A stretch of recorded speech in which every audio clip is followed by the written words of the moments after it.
Hello guys, j'espère que vous allez bien. Alors moi ça va. Aujourd'hui on se retrouve pour une nouvelle vidéo qui est un FAQ.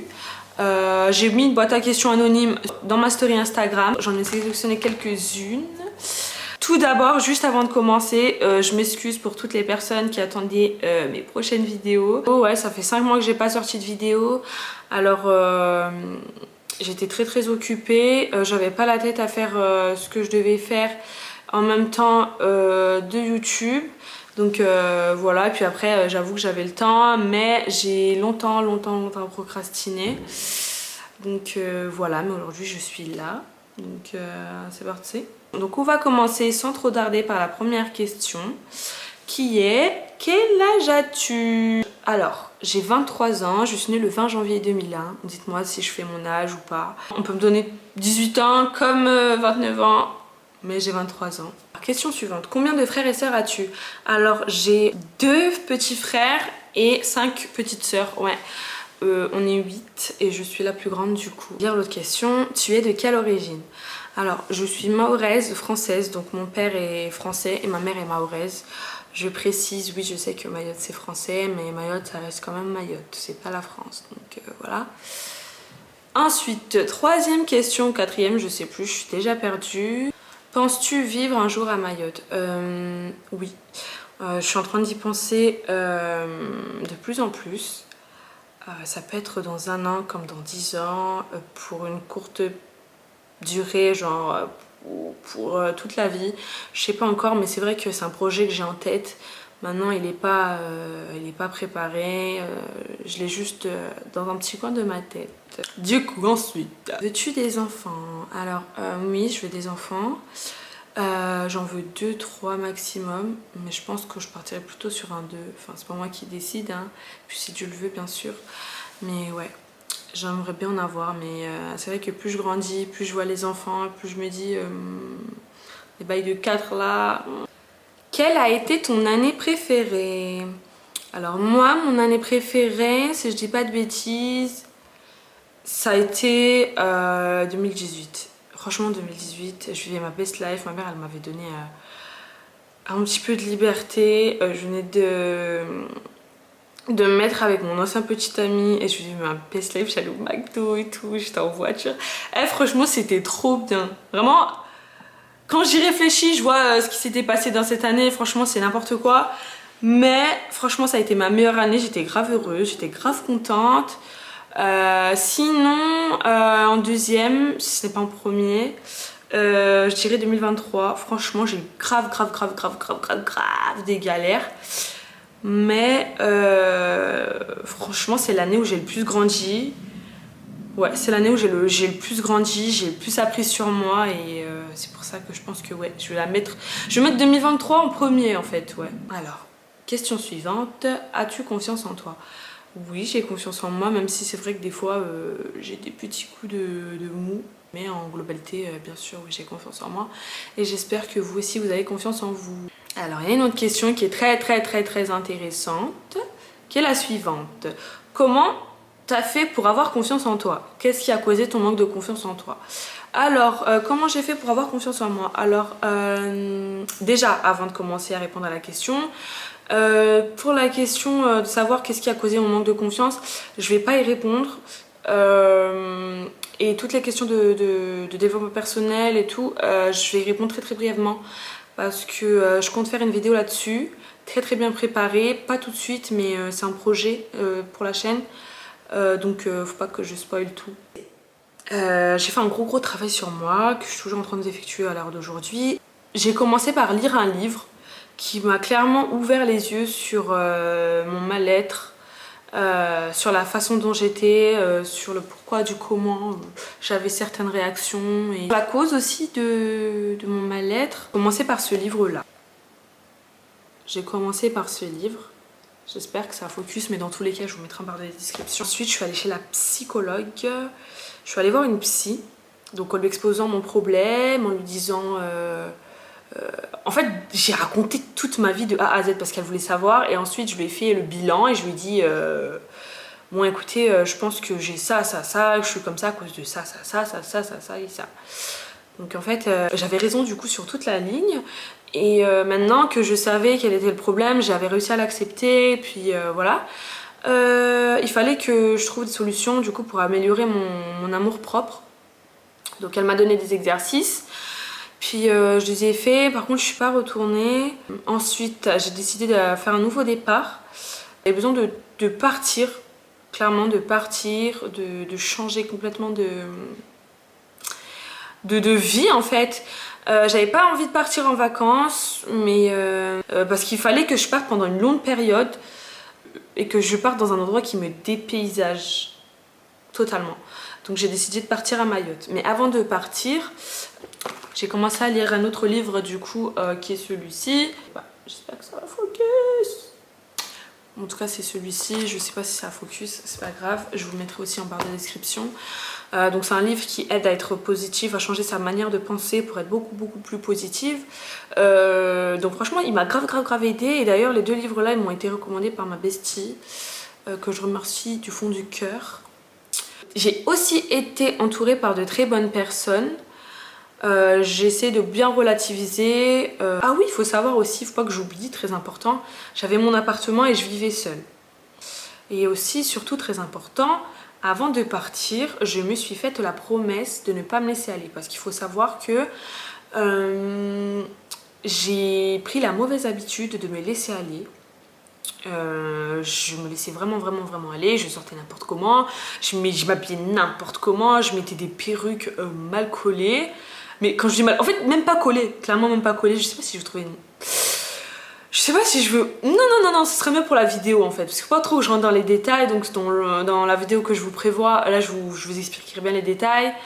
Mais ouais, j'étais vraiment down, contrairement à ce qu'on pouvait voir sur les réseaux sociaux. Voilà. Donc je me suis fait la promesse de pas me laisser aller, de pas sortir moche, entre guillemets bien sûr. Ça m'a fait grave du bien, je me suis ouverte. Quand j'ai travaillé, je me suis dit qu'il fallait que je sois beaucoup plus extravertie, parce que je suis une personne très introvertie. Voilà. Ça a fonctionné, j'ai bien rigolé. Franchement, ça m'a...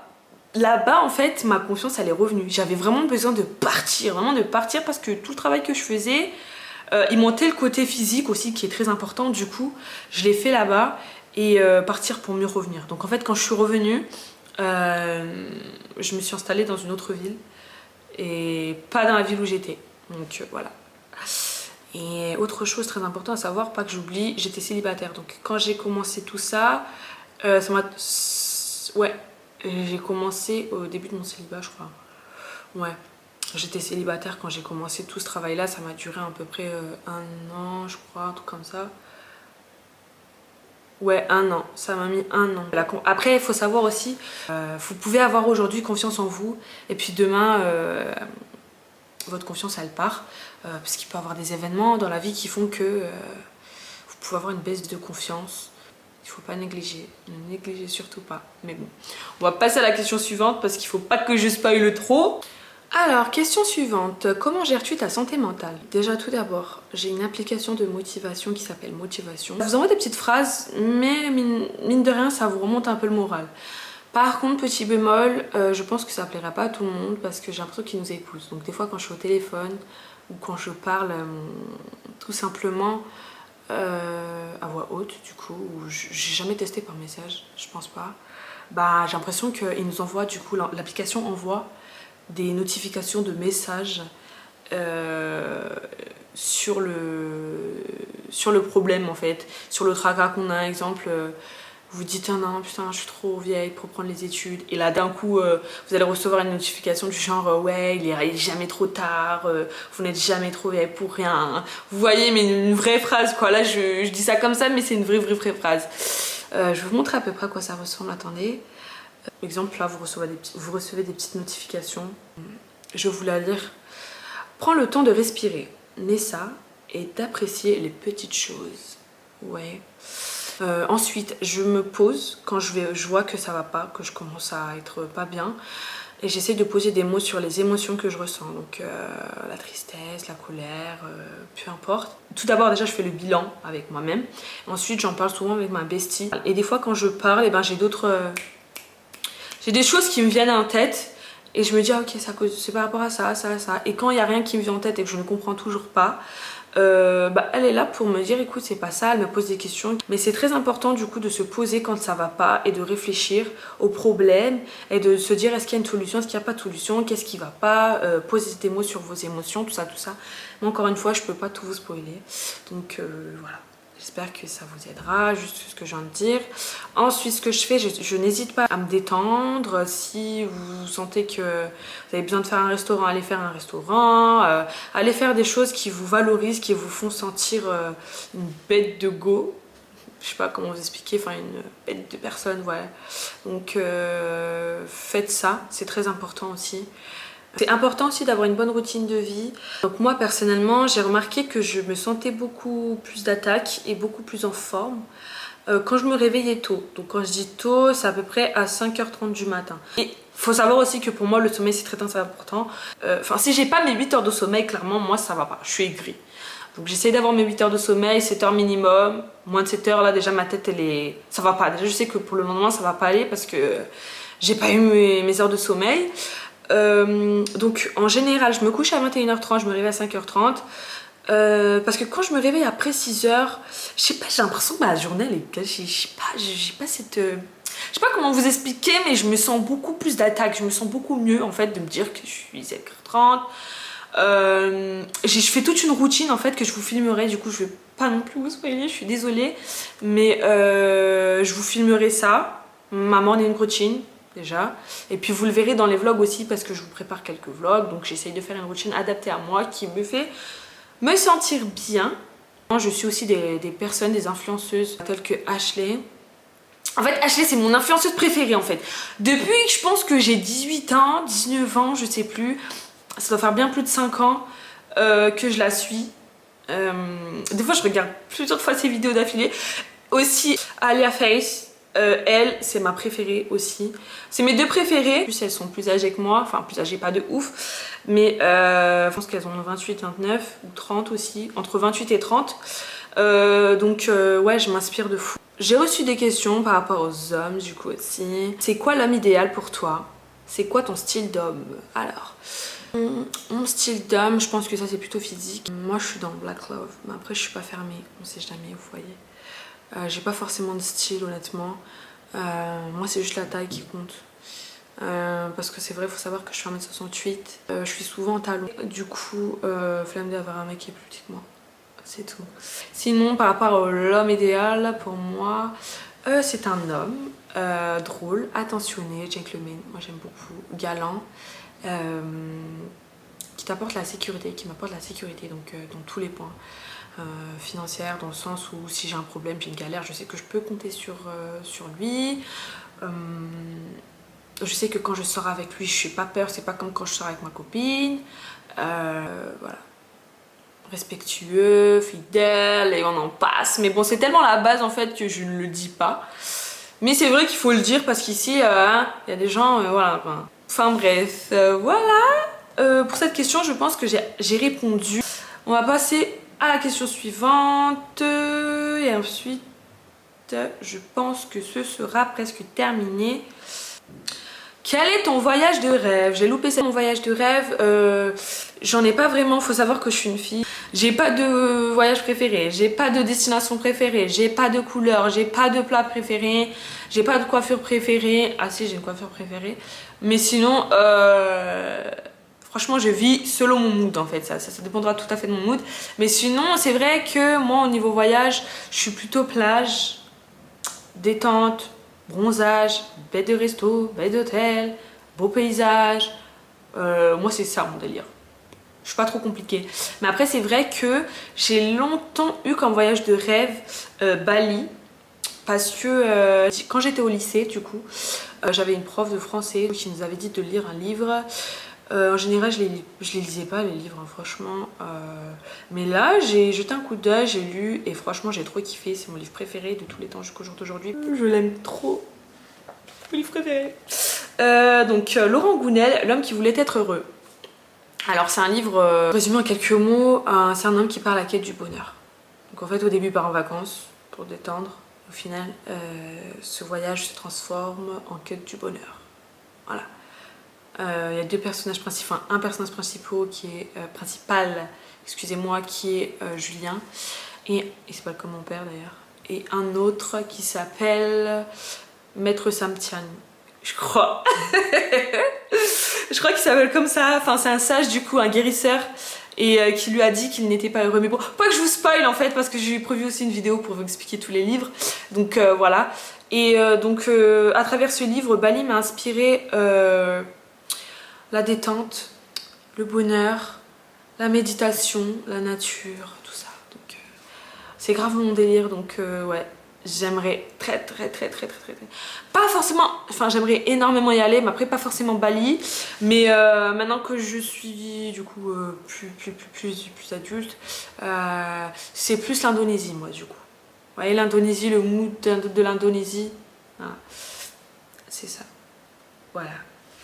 Mes projets pour la chaîne. Cette chaîne là, il faut savoir du coup que je l'ai créée en ne m'attendant à rien. Vraiment, je la fais, je poste mes vidéos parce que j'en ai envie, je m'attends à rien et voilà. Par contre, si ça plaît, s'il y a des personnes qui souhaitent, des abonnés, si vous souhaitez du coup que je poste un certain type de vidéo ou vous avez une certaine type de vidéo que vous voulez que je fasse, n'hésitez pas à me le dire là, au contraire ça me fera plaisir et je le ferai.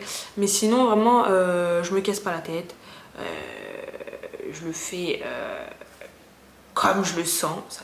Il peut avoir des hauls, il peut avoir des facecam, il peut avoir des vidéos. D'ailleurs, j'ai aussi prévu des vidéos, exemple, où j'ai plein de livres de développement personnel. Il faut que dont il faut que je vous parle. J'aimerais bien parler. Donc, je ferai une vidéo dédiée à ça, donc un petit haul livre où je ferai des petits résumés. Voilà. C'est tout.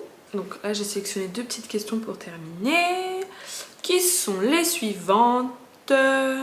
Astuces créateur de contenu. Les gars, il faut savoir que je viens juste de me lancer. J'ai pas d'astuces pour le moment. Je pourrais pas vous dire, je peux pas vous donner, je ne suis pas sur TikTok, je poste rarement des photos sur Instagram. Je fais pas de vidéos où je parle face à la caméra en story. Enfin, je peux pas vous aider. Franchement, je suis trop nulle sur ce. Pour le moment, je suis encore débutante, donc je peux pas vous dire. Et d'ailleurs, je pense même pas que je me lancerai sur la création de contenu autre que sur YouTube. Je suis pas sûre. Pour le moment, d'ici un moment, c'est pas mon projet. Je sais pas quand projet. Et ensuite, dernière question. Que conseillerais-tu à une personne qui veut se lancer sur les réseaux sociaux? Aie confiance en toi. T'as rien à perdre. Clairement, on n'a rien à perdre à se lancer sur les réseaux sociaux. Très important, fais ça pour toi. Fais pas ça pour percer, on veut tous percer. On veut tous percer, même ceux qui sont pas sur les réseaux sociaux, ils veulent percer. Peu importe dans quel domaine, mais fais vraiment pas ça pour la fame, pour percer. Fais vraiment ça parce que tu aimes, fais vraiment ça parce que c'est une passion que tu as, parce que c'est quelque chose que tu adores. Lance-toi, c'est tout. Mais vraiment aussi, aie confiance en toi. Franchement, ce que les gens pensent, honnêtement, on n'en a rien à faire. Entoure-toi des bonnes personnes aussi, c'est très important parce que ça joue aussi beaucoup dedans. Et puis c'est tout. Je pense que c'est tout. On n'a rien à perdre. Demain, on meurt en fait. Donc, on n'a pas 15 vies. Donc, s'il faut faire les choses, c'est aujourd'hui, pas demain. Après, on peut les faire demain aussi.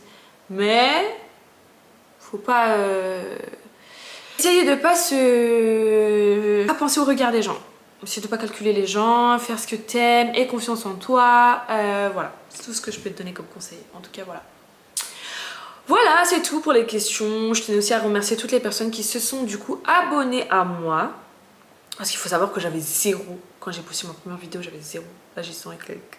C'est peu hein, mais pour moi c'est beaucoup, parce que comme je vous ai dit, je m'attendais vraiment à rien du tout. Donc voilà, des fois je reçois des petits messages pour me dire mais c'est quand tu reprends la vidéo, c'est quand tes vidéos se trouver. Ça me fait grave plaisir, ça me fait trop du bien. J'ai pleuré je crois quand j'ai eu 100. Pour dire que voilà. Ça me fait grave plaisir. J'ai aussi reçu beaucoup de compliments dans la boîte à questions. J'ai aussi reçu beaucoup d'encouragements. Je vous remercie du fond du cœur. Je vous fais des gros bisous. Je vous aime. N'hésitez pas à commenter, à liker et à partager. Dites-moi ce que vous en avez pensé de cette vidéo, de toutes les vidéos. S'il y a quelque chose que vous voulez que j'améliorerai, il n'y a pas de souci. Toutes les critiques constructives, je les prends à cœur ouvert. Donc voilà. On se retrouve pour une prochaine vidéo qui sera sûrement un vlog. Et gros bisous les gars, je vous aime.